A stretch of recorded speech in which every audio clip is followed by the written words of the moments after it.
예, 아직 연구가 충분히 다 되지는 않았지만 어쨌든 지금 이런 메가시티에 대한 논의가 나오고 있고 세계적으로 메가 리전, 메가시티들이 대두하고 있어서 그에 대한 내용들을 간략하게 공유하고 함께 생각해 볼 수 있는 시간을 가졌으면 좋겠다 이런 생각을 했습니다. 어, 이게 세 가지 목차입니다. 메가시티의 등장에 대한 이야기, 그리고 국토 재팬 전략에 대한 이야기, 그리고는 새로운 도시 모형들을 메가시티를 중심으로 생각해 보았습니다. 연구 주요 내용입니다. 결국 우리는 글로벌 메가리전이 부상되지만 세계 인구는 증가하고 있는데 한국만은 유일하게 인구 감소 문제로 엄청난 지금 위기에 직면하고 있습니다.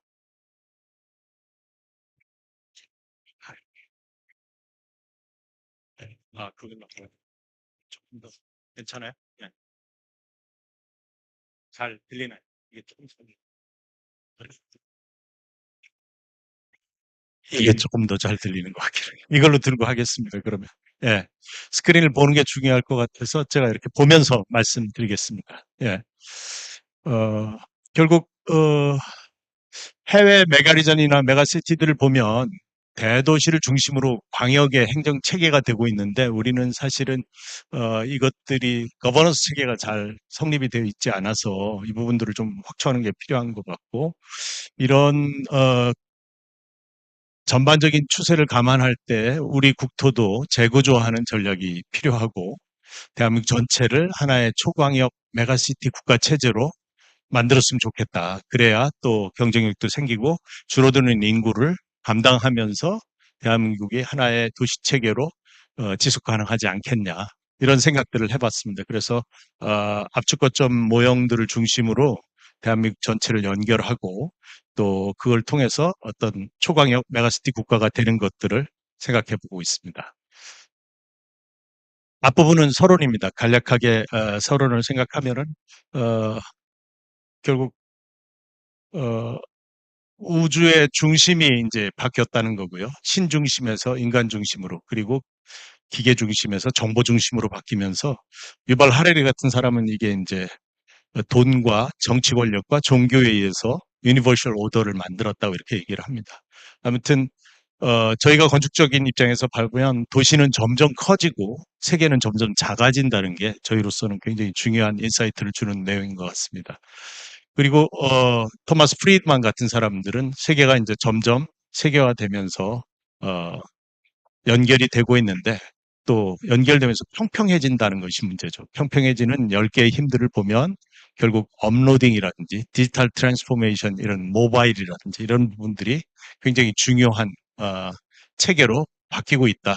이런 생각이 듭니다. 그래서 결국 공간의 혁명적인 변화와 산업혁명들을 살펴보면 지난 400년 동안 다양한 변화들이 있어 왔고 이러한 변화들이 최근에는 훨씬 더 이제 급속히 빨라지면서 인구도 증가하고 있고 세계가 좁아지면서 이러한 문제들이 급격하게 등장을 하고 있는데 그중에서 제일 중요한 현상들 중에 하나는 저 특이점의 시대라는 어, 2045년경에 발생하는 이런 현상들에 대해서 레이 커즈웰이라는 사람이 이야기하는 것들인 것 같습니다.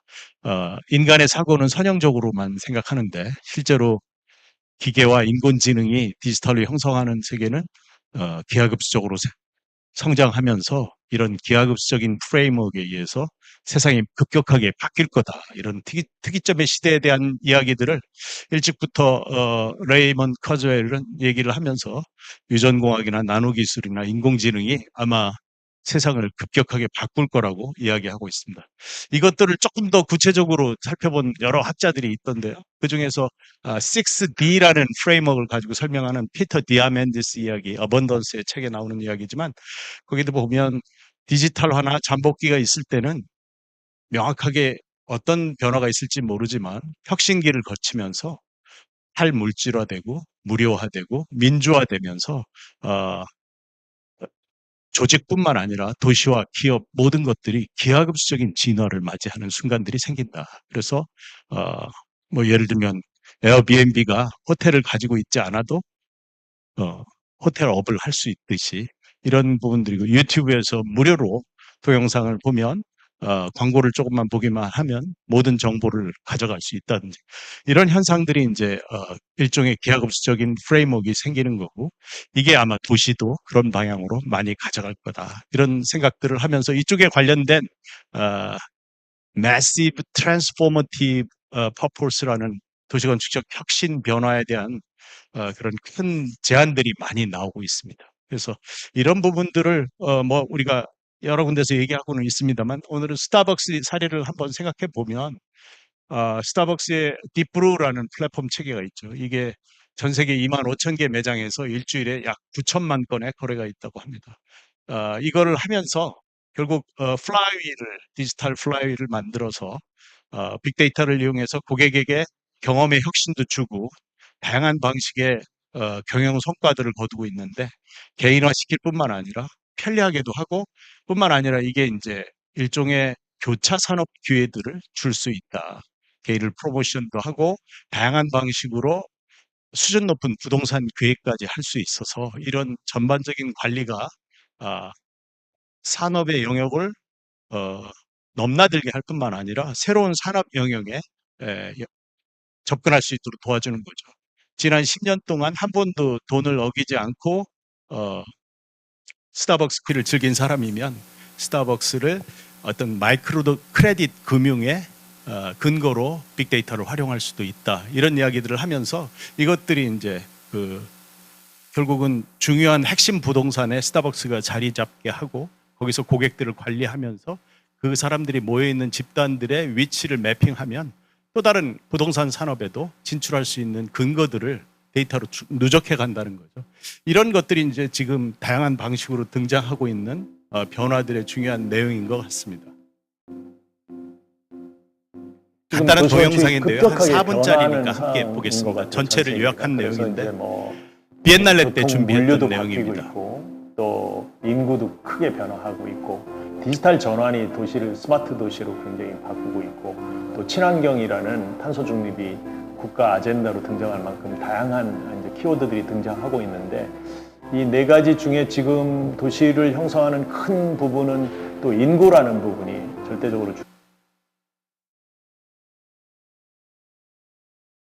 중요한 요소인 것 같아요. 인구가 지금 증가하고 있고 향후 2100년까지 한 100억 가까운 인구들이 늘어날 것 같고 그 중에 많은 부분이 도시로 집중할 것 같거든요. 그래서 도시와 인구 비율이 점점 늘어나면서 소위 도시 종족이 늘어나고 있다 이런 표현까지 하고 있습니다. 인류가 다 도시로 오고 도시화되는 삶을 살고 있는데 그 중에서도 이제 특히 대도시화 현상, 그게 이제 대도시로 많이 몰리면서 대도시에 결국은 경제가 집중되고 생산력이 높아지면서 좋은 일자리와 흥미를 찾아서 대도시로 몰리는 현상들이 급격히 전 세계적으로 나타나고 있습니다. 그래서 그런 대표적인 예를 들면 미국의 동북부 코리더라고 하는데 보스턴에서 워싱턴까지 지역이 경제도 4.4조 달러 뭐 이 정도까지 얘기를 하고 있으니까 엄청나게 큰 경제 규모들이 몇 개 도시들이 연담되면서 함께 이제 메가 리전을 형성하고 있거든요. 이거는 웬만한 국가보다도 훨씬 더 큰 GDP를 형성하고 있어서 이런 지역으로 인구와 경제력이 집중되는 것들이 큰 문제인 것 같습니다. 이것들과 경쟁하면서 대한민국이 어떻게 살아남을 수 있는가 이런 부분들이 굉장히 중요한 이슈인 것 같고 특히 우리는 인구가 줄고 있기 때문에 그런 부분에 대한 대비가 좀 필요한 것 같다 이런 생각을 하고 있습니다. 우리도 도시를 하나의 개별 도시로 나누어 생각하기보다는 대도시 연합들이 형성된 남한 전체의 크기가 서울, 부산까지 직선거리로 한 350km도 안 되는 걸로 파악이 되더라고요. 결국 그렇게 보면 미국 동부의 보스턴, 워싱턴이 한 남한 면적이 4개 정도 들어가는 크기로 가니까 결국은 우리 거리는 사실은 하나의 대도시권역을 형성할 만큼 작다 그렇게 볼 수 있기 때문에 이것들을 조금 더 핵심 압축 거점으로 좀 나눠서 예를 들면 충청권이라든지 영남권이라든지 호남권이라든지 대구 경북권이라든지 이런 것들을 서로 묶어가지고 하나의 대도시 체제로 전환하는 것 압축 거점과 그 지역에서 연결되는 분산 거점들을 잘 결합해서 교통이라든지 아니면 거기 있는 편익 시설이라든지 이런 것들을 함께 잘 집중시키면서 어디에 있든 원스톱 시티로 대한민국 전체를 활용하면서 공간적으로 자기가 사는 곳이 중심이 되도록 만들 수 있겠다. 그렇게 만들어지면 지금 수도권의 쏠림 현상도 어느 정도 완화시키면서 우리 국토가 전반적인 전환을 해서 경쟁력을 좀 만들어낼 수 있지 않을까 이런 생각들을 해보고 있습니다. 그러기 위한 노력들의 하나로 이런 거대한 담대한 목표를 좀 혁신 목표를 제시하고 이걸 바탕으로 우리가 함께 노력을 해서 우리 후손들에게 좀 더 경쟁력 있는 도시공간 체제 이런 것들을 물려줄 필요가 있지 않냐. 그리고 지금이 그런 거를 준비할 시점이다. 이런 생각을 하고 있습니다.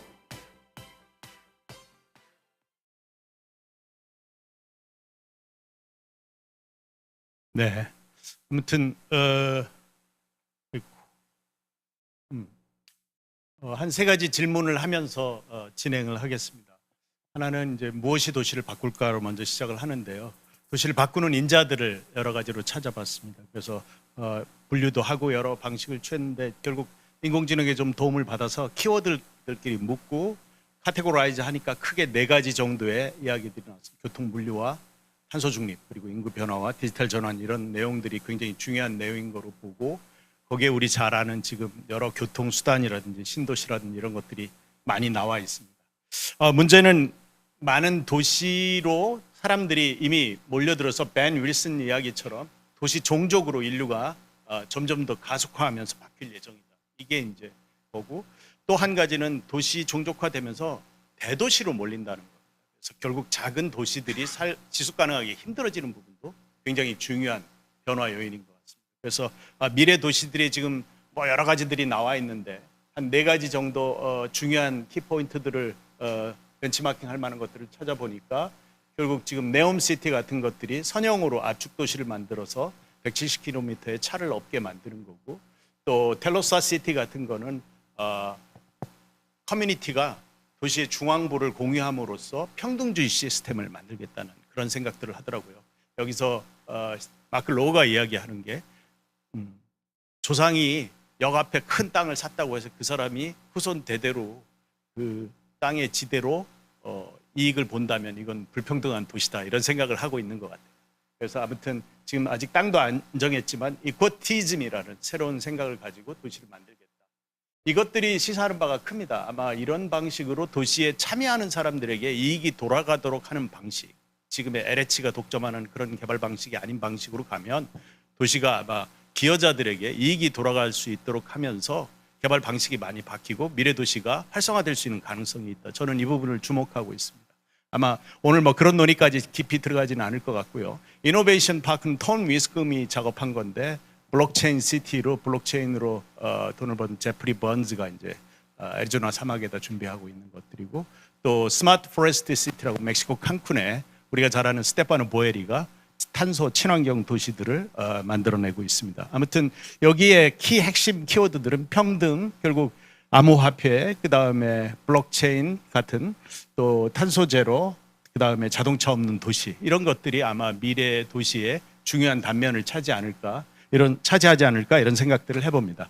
또 한편으로는 지금 저희가 이제 유럽의 메가 리전 도시들하고 북부에 있는 도시들을 중심으로 쭉 살펴보면서 이 왼쪽 아래에 있는 것처럼 6가지의 레이더 차트 키워드를 가지고 크라이테리어를 만들어서 그 백분율로 상대 점수를 매겨본 겁니다. 그거로 매겨서 각 도시들을 여러 요인별로 분석하고 나니까 지금 미국 동북부의 보스턴, 워싱턴 지역이 74.2점으로 가장 높은 점수를 가지고 있고요. 시카고의 호수 지역이 55.7점으로 상당한 높은 점수를 가지고 있습니다. 반면에 한국 서울사는 32.3으로 좀 아직도 낮고요. 일본은 도쿄, 오사카가 재팬 슈퍼 메가 리전이라고 해서 한 56점 정도 상당히 높습니다.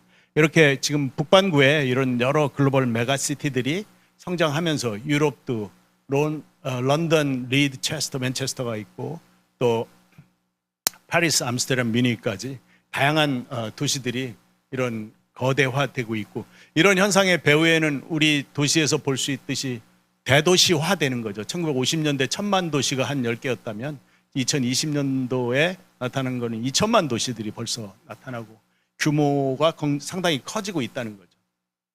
이러한 내용들이 중요하면서 결국은 메가 리전의 혁신과 경제 활동과 생산이 집중되고 있다는 것들이 또 중요한 이야기입니다. 이거는 리처드 플로리다 이야기인데 플로리다 교수가 살펴보니까 결국 미국의 보스턴, 워싱턴의 경우는 GRDP가 4.4조 달러로 독일이나 영국보다도 훨씬 더 크다. 이런 현상들이 나타나면서 결국 오른쪽 장표에서 있는 내용처럼 결국 생산성이 500만 이상의 도시에서 1.3에 가까울 정도로 훨씬 더 생산성이 높아지고 지금 대도시권 경제 발전 인구 구조 보면 500만 도시 이상인데 훨씬 더 하이인컴 국가들이 집중돼 있다는 것을 보면 결국은 대도시에서 그만한 생산력과 이런 경제력이 집중되고 있는 것은 분명하다는 거죠. 그런 반면에 이제 대한민국 문제로 넘어와서 보면 우리가 잘 아는 한국의 합계 출산율이 점점 떨어지고 있고 이미 인구 구조상 2070년이 되면 거의 60대가 중위 연령 인구가 된다는 이런 상황이고 감사원 보고서에도 보면 대부분의 도시들이 인구 소멸로 67년까지 갈 것 같으니까 이거를 막지 않고 이러한 위기들을 지금 어떤 대응을 하지 않으면 다른 문제가 생길 거는 분명한 것 같습니다. 그리고 지금 수도권에 나타난 또 특별한 현상 중에 우리가 간과하지 말아야 되는 부분들이 있는데 결국 일부 직업, IT 분야라든지 아니면 의료계라든지 이런 데서 상당히 그 고소득대가 집중되고 있고 이게 2003년 이후에 굉장히 강화된 것들을 소득계층별 분석을 통해서 보면 살펴볼 수 있었고요. 또 그 IT 분야에 근무하는 박사급 인력들이 지금 보더라인이 기흥 용인 라인이라 그래서 지금 반도체 클러스터도 그쪽에다가 하는 것 같은데 최대 내려가도 천안 아산 라인이 되면 이제 직장을 바꾸는 이런 문제들이 많이 생기고 있다. 그래서 이런 부분들의 지식 기반 일자리가 수도권에 집중될 수밖에 없고 거기서 발생하는 소득 격차들 이런 문제들을 어떤 식으로든 새롭게 해결해야 하는 고민들이 우리가 직면하고 있는 내용 중에 하나라고 생각이 됩니다. 그리고 우리나라 지금 대도시권과 중소도시를 비교해 보면 대도시 16.2%에 3,600만 명이 모여 있고 총 GRDP도 1,437조라서 나머지 지역에 비해서는 훨씬 더 많이 몰려 있고 수도권에 강사나 학원 수도 몰려 있고 그리고 의사 수도 56%가 수도권에 몰려 있는 이런 현황들을 볼 때 이것들이 우리가 문제들을 어떤 식으로든 새롭게 해결하지 않으면 안 되는 상황이다 이런 생각들을 해봅니다. 근데 이제 제일 중요한 건 우리나라 인구가 사실은 세계 인구와 다르게 감소할 거고 최악의 보고서는 2천만 이하로 내려갈 가능성이 크다는 향후 2100년까지 인구가 상당히 줄어든다는 비관적인 전망이 많이 있습니다. 그래서 그 중에서도 또 노인 인구가 상당 부분을 차지하고요. 40% 이상. 그래서 이런 부분들이 이제 우리가 지금 문제의식을 가지고 조금 더 살펴봐야 하는 중요한 이유입니다. 그래서 도시가 얼마나 커질까 또 생각을 두 번째 퀴즈를 해봤는데 지금 도시를 커지기 위해서 우리도 광역 교통망도 뭐 확충하고 있고 다양한 지역에서도 유럽에서도 지금 파리스, 암스테르담, 뮌헨 메가 리전들 보면 지금 동북부 쪽에 스칸디나비아에서부터 내려오고 또 암스테르담, 파리, 런던까지도 이어지면서 지금 밀라노까지 이어지는 축들 그런 것들을 지금은 포도송이처럼 이 도시들을 연결도 하지만 주요 도시들이 연결되면서 거기에 철도 중심의 광역교통망들이 다양한 방식으로 만들어지고 있습니다. 그래서 이것들이 또 점점 더 강화되고 커질 거라는 것도 유럽에서도 같이 느껴지는 내용들이고요. 중국 또한 도시들 보면 지금 베이징 징진지에 1억 1천 그리고 양치 리버 델타 상하이 중심으로 한 1억 5천 그리고 펄 리버 델타 시티라고 되어 있는 셴첸, 홍콩, 광저우 지역에 약 6천만 명이 결국 인구와 제조업 그리고 금융이 함께하면서 엄청난 거대 도시군을 형성하고 있습니다. 그리고 그것들을 이제 8종 8행으로 연결하고 또 유라시아까지도 다 연결하겠다는 이런 광역 교통망들을 하고 있는 것들을 보면 이거는 우리가 규모에서 상당히 경쟁하기 힘든 그 정도 수준이겠다 이런 생각들을 해봅니다. 또한 일본의 도시 클러스터도 그 지금 주 리니어 신칸센을 만들고 있어서 67분 만에 오사카하고 도쿄를 연결하겠다 이런 내용들이 지금 자세히 나오고 있습니다. 그래서 이것들에 의해서 일본도 슈퍼 메가리전을 형성하는 거죠. 그리고 아까 영상에서도 잠시 보셨습니다만 약 325km에서 350km 정도 되는 서울 부산 간의 거리는 사실은 베이징 징진지에도 3개나 들어가고 상하이 지역에는 4개나 들어갈 정도고 미국 동부에도 4개 정도 들어갈 정도로 우리는 사실은 작은 도시국가에 불과합니다. 싱가포르보다는 훨씬 크지만 그럼에도 불구하고 이게 하나의 거대 도시가 될 가능성은 충분히 있다. 이런 생각들을 해봤습니다.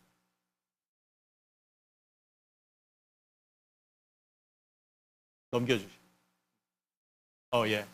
그래서 실제로 어떻게 되고 있나를 이제 지난 20년 정도의 그 위성 사진을 살펴보면서 이거는 이제 LBR이라고 Light Based Regional을 사진으로 찍어서 확대해서 보면 5km의 픽셀 데이터를 반경으로 했을 때 거의 지금 수도권하고 충청권이 거의 붙어 있습니다.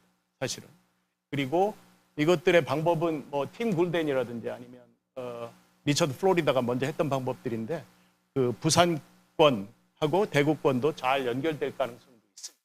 그래서 이 조명이라는 것은 야간 조명이 실제로 도시를 움직이는 중요한 기능을 하기 때문에 이 부분을 바탕으로 생각할 때 우리가 가질 수 있는 몇 가지 근거들이 발생할 수 있겠다 이런 생각들을 해봤습니다. 그래서 지금 뭐 서울 대도시권에 대한 이야기들이 나오는데 그거를 어떤 반경으로 할지 서울에 접속된 도시만으로 할지 뭐 이런 것들은 많이 논의를 해봐야 되겠습니다만 오른쪽 위처럼 통근권 거리를 보면 광역 서울에서 이미 통근이 이루어지고 있기 때문에 이 부분들을 서울을 놔두고라도 대서울권이라는 구상들을 논의하고 충분히 이 부분들을 대비하는 것들도 중요할 것 같다. 근데 이건 서울만 하는 건 아니고 결국 부산권에서도 대구 경북권에서도 어쩌면 대전 충청 세종권에서도 이렇게 광역화해서 교통 문제와 경제 문제들을 함께 보는 것들이 중요할 것 같다. 그런 생각들을 하고 있습니다. 그래서 결국 이런 산업이나 기술이나 이런 교육 내용들을 쭉 보면 결국 거점 대학을 중심으로 해서 기업과 정부가 광역화된 체제로 이것들을 연결하면서 경제 인프라와 교통 인프라를 구축하고 이것들을 중심으로 국토 전체를 재구조하는 게 굉장히 중요한 내용이겠다 이런 생각들을 했고요. 그러다 보면 지금 이제 예시적으로 아마 부산 경상권하고 대전 충청권들을 먼저 샘플로 좀 만들긴 했는데 이런 몇 개의 주요 거점들을 중심으로 해서 거대 도시 중심을 만들고 거기서부터 모든 것들이 연결이 편리하도록 하는 그런 구상들을 해볼 필요가 있다 이런 생각을 했고요. 결국 그런 이유는 이게 이제 장기적으로 하나의 대한민국이 중국하고 일본 또 러시아까지도 연결될 수 있는 거대한 생각들을 함께 해야 되는 거 아니냐. 이제 마무리하면서 결국 미래에 우리는 어디서 살까를 이야기하는데 결국 생활권이나 이런 교통이 밀접하게 연결되어 있는데 사실은 교통이 변화하면서 지금 거의 500km 정도까지는 하나의 생활권으로 되는 시대가 곧 다가올 거다. 지금 나와 있는 고속철도가 좀 더 빨라지면서도 있고 또 하이퍼루프나 이런 것들이 연결되면서 도시 연결은 굉장히 빨라질 거라고 생각이 되고요. 그러면서 결국 초광역 생활권과 광역 생활권 그리고 대생활권, 중생활권, 소생활권으로 이 메가시티들이 중심이 돼서 여러 개의 도시들이 연결되는 그런 생활권 거점 체계가 되고 그 메가시티의 중심에는 완스톱으로 애들을 교육시킬 수도 있고 그리고 거기서 교통 출퇴근도 가능하고 그것들이 한꺼번에 다 연결되는 직줄하기 복합한 그런 환경들을 만들어 나가는 것들이 중요한 거겠다. 그리고 지금 우리나라 도시의 제일 큰 문제는 철도 교통하고 그 고속도로 교통이 합치되지 않는 부분이 가장 큰 문제인 것 같습니다. 그 부분들을 해결하는 방향에서 이 거점을 잡아야 된다. 저는 그렇게 생각하고 있고요. 그런 내용은 뒤에서 좀 더 말씀드리겠습니다. 아무튼 남해안에서도 이게 하나로 연결되면서 새로운 부산역이 만들어지고 대구에서 부산까지 해서 하나의 루프를 빠르게 그릴 수 있는 부분들이 있는 것 아니냐 이런 생각도 지금 하고 있고요. 이런 거는 뭐 아직 구체적인 논의가 된 건 아니지만 대구 신공항이 진위로 가면 김해 신공항까지 가고 그것들이 가덕도 신공항까지 연결될 수 있는 그런 새로운 고속교통망이 로컬로도 만들어져서 그것들이 연결됐으면 좋겠다 이런 생각을 하는 거고요. 그 다음에 이제 대전의 경우에는 대전의 고속도로 분기점하고 철도 분기점이 사실은 지금 기존 대전역은 호남선과 경부선이 나눠져 있기 때문에 이것들을 합쳐서 통합 대전역을 만들고 호남과 경부가 한꺼번에 되는 그런 방식으로 지금은 새로운 철도 역사를 만들면서 이 부분들이 조차장역을 중심으로 해서 통합 역사가 만들어지면 대전도 훨씬 더 지금 호남선과 경부선으로 나눠지는 문제들을 해결할 수 있다 이런 생각들을 좀 해봤고요. 그 부분에 조차장역 부근들을 고밀도로 개발하는 방식들을 지금 한가람재단과 함께 같이 협의를 해서 많이 좀 디벨롭을 해본 거고요. 그 도시 용적률 모형 실험도 800%, 1,400%, 한 2,000% 정도 선에서 제시를 했다가 한 1,400% 정도에서 도시 모형 마스터 플랜은 몇 개의 중심지를 이걸 기존 대전역까지 연결되게 하면서 그거는 차 없이 대중교통의 선형으로 연결될 수 있도록 이렇게 하는 생각들을 해봤습니다. 그리고 새로운 교통수단인 모빌리티 허브 같은 것들이 함께 연결되는 걸 했고요. 이 부분들을 이미지화하기 위해서 조금 더 인공지능을 챗GPT를 통해서 활용하면서 거기에 다양한 변수들을 집어넣어서 스터디를 했었습니다. 그래서 이거는 그냥 가든시티를 100년 후의 미래 모습으로 AI에게 물어봤더니 이제 그려봐라. 그러니까 그 중에서 비슷하게 만들어낸 대신 녹지 비율을 좀 높인 가든시티를 변수를 집어넣고요. 거기에 제약 변수를 생성할 때 몇 가지로 밀도나 녹지나 그다음에 지층부나 타워형에 대한 여러 가지 요인들을 집어넣어서 제약 변수로 컨트롤을 했습니다. 그러면서 거기에 핵심 통합교통 거점 부분에 대한 도면이라든지 단면이라든지 이런 것들을 생각해 보면서 그 공간이 결국 만들어질 때 어떤 모습이겠는가 그런 생각들을 해봤습니다. 그래서 결국은 좀 더 저층부가 적극적으로 녹지와 함께 연결되게 하고 기존의 용적률들은 가능하면 타워에서 찾을 수 있도록 해서 저층부는 공공이 많이 관여할 수 있고 공공하고 연결될 수 있는 그런 이미지들을 많이 만들어 봤습니다. 그리고 이제 한 사람이 실질적으로 거기를 대전에서 움직이면서 이동한다면 어떤 시나리오가 가능할까 이런 것들을 케이스로 좀 만들어서 이미지화했고요. 그래서 가면 자기가 받고 싶은 것들을 들어온 택배로 카이스트에서 연구하면서 그리고 필요하다면 하이퍼루프 타고 부산에 가서 회의를 하고 돌아올 수 있고 GTX로 연결될 수 있고 그리고 돌아와서는 역 앞에서 이런 새로운 PBV 같은 데서 식사를 할 수 있는 그런 이미지들을 봤습니다. 아무튼 결론적으로 말씀드리면 우리가 인구가 변화하고 있고 굉장히 줄어든다는 게 문제죠. 전 세계적으로 초거대화라는 메가 리전들이 등장하고 있어서 우리도 미래 변환을 탄소 중립과 함께 하면서 이런 새로운 패러다임의 변화들을 준비해야 되고 전국토를 하나의 메가시티로 연결하는 원스톱 거점들을 만들고 이것들을 위한 플랫폼 체제들을 새롭게 도시개발 방식들도 바꿔서 해야 되는데 이게 사실 5년 정도 하기에는 문제이기 때문에 장기적인 국토공간 계획을 하고 전 지자체 간의 거버넌스 체계를 확립할 수 있도록 우리가 준비했으면 좋겠다 이런 생각을 했고요. 결국 이런 초메가시티 전략이 앞으로 메가시티 한국의 미래 모습이 되지 않을까. 그래서 심플하게 정리해보면 한국은 완 메가시티의 네이션이 됐으면 좋겠다 이런 생각을 해봤습니다. 이상입니다. 감사합니다. 네, 천희영 회장님의 발표 잘 들었습니다. 바로 이어서 다음 발제로 넘어가 보도록 하겠습니다. 다음 순서는 모건대학교 최봉문 교수님의 메가시티 이해와 재현, 충청권 메가시티 발표를 듣도록 하겠습니다.